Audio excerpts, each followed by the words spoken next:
In this video, we'll show you how to take notes using the Genio Notes mobile app. To get started, open the Genio Notes mobile app and then tap the New Event button.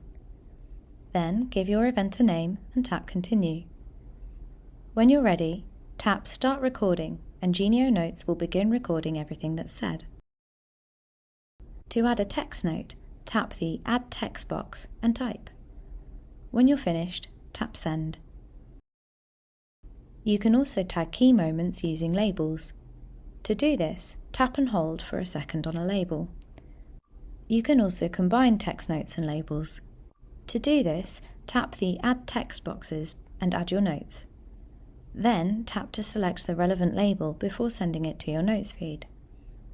One additional feature you have available when using the Genio Notes mobile app is the ability to take pictures.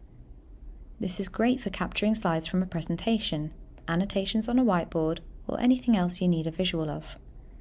Capture those sketches or mind maps of notes to enhance your recording.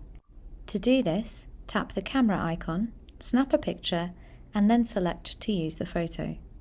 When you're done recording, just tap Stop.